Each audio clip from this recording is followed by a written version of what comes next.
Welcome back, folks. I'm Frizz, and today I'd like to take some time to talk about party composition in Pathfinder 2e. Party composition is a pretty nuanced subject, and I'm not going to be able to cover everything in this video, but it's fun to talk about, so I'm going to talk about it. There's a lot of different ways to build a party, so let's get into it. First off, something that I feel I should get out of the way is that there is no optimal party composition. Really, there isn't one mythical combination of PCs that is the best at dealing with literally everything in the game, so trying to force that into existence is basically futile. Yeah, some parties are going to be stronger than others, but that's fine. That's what the system is expecting you to have. So, yeah, every party is going to have their strengths and weaknesses, and that's a good thing. If a party's good at everything, then, well, you won't have a lot of the struggling that makes the game more interesting and the stories more interesting. For this video, I'm not going to be recommending particular classes or builds, since you don't need any given class or build in every party. Instead, let's talk about the roles that I find are basically necessary in every party in some shape or form. Many of these roles can be filled by many different types of characters, and they're very general for a reason. That reason, of course, being that 2e has a ton of different party compositions that work. Really, I think that the number of different compositions that would work is basically infinite. Additionally, basically all of these roles don't solely define a character. Any given PC isn't just going to fill one role and then that is their entire identity. Every PC is going to do a ton of stuff. Similarly, I absolutely think that it shouldn't just be one person's responsibility to fill a given role. Yeah, one person might be better at it than other people, but that doesn't mean that other people can't help. This is a team-based game. Alright, so first off, one of the most important roles in any party is the medic. That doesn't mean that you need a character that can heal people within combat particularly well, but rather, having a party member that can heal the party up outside of combat is incredibly useful. The system that GMs use for balancing encounters assumes that parties are going to have pretty much all of their resources available to them, and the most vital of those resources is health. Having someone in the party invest a bit into the medicine skill, or someone who has a healing focus spell, makes an absurd difference in how long your PCs will live. Again, you don't really especially need an in-combat healer, and especially not someone who is really focusing on in-combat healing. But having someone to heal the party between fights is going to be incredibly good, and I really suggest that you talk to your party about who is going to be doing this. The next role is the defender. Rather than just being a traditional tank that forces people to target them with attacks, a defender's general role is to try and either take damage that other party members can't take, or reduce the damage that everyone else takes.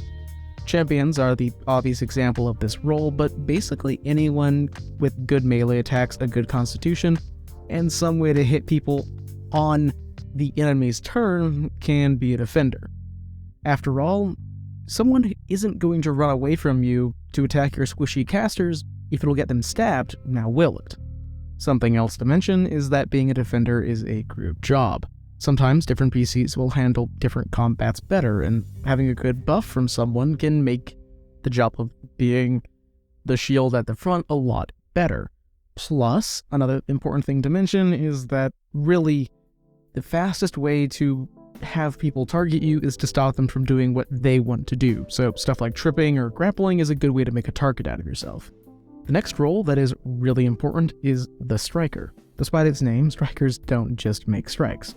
Rather, they are people who focus on dealing damage, since you generally need to do damage to survive basically every single fight in 2e. Most characters are going to be doing damage in some form or another anyway, so really everyone is a striker, but how much someone focuses on that will change vastly. Like, for example, a first level fighter who grabs power tag is probably going to be aiming to do more damage than a first level fighter who has reactive shield. That fighter with reactive shield is focusing more on defense rather than dealing damage.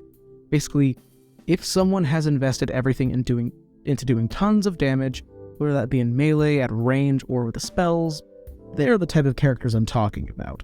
Really, again, everyone is a striker under different circumstances. Finally, we have a role that I have no idea what to call, so we're just going to call them the Enhancer. Enhancers have a bunch of different tools available to them, and then they use those tools to effectively fight or deal with problems as best they can. Basically, every spellcaster under the sun is an enhancer to some extent, and also alchemists are enhancers. You can buff your allies so they can handle something better, debuff an enemy, or change the battlefield to your advantage. Basically, quite a few problems in the game can't be resolved with brute force, and that's when having other tools available to the party becomes extraordinarily useful. Seriously, imagine trying to fight a flying creature when you don't have someone who can cast Fly on the party or Earthbind on the enemy. It's dramatically harder, and enhancers make everyone else in the party better. Plus, being an enhancer can actually be useful outside of combat, when being a striker generally isn't the most useful thing out of combat. These roles aren't hard or fast rules, and there isn't any best way to play any of them. Instead, these are simply my personal opinions on what made the different parties that I've played in work at their best. You don't need any particular role in every party, except probably a medic, and obviously having weaknesses in the party can make things more interesting and give your GM different ways to challenge you that you might not experience with a different group of PCs. For example, one of the parties I'm playing in doesn't really have a true defender character. Everyone just takes their damage and it's spread around pretty evenly.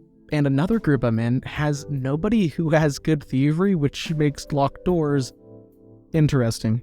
What I'm trying to say is that there are no hard and fast rules for party compositions, just best practice policies. Thanks for watching.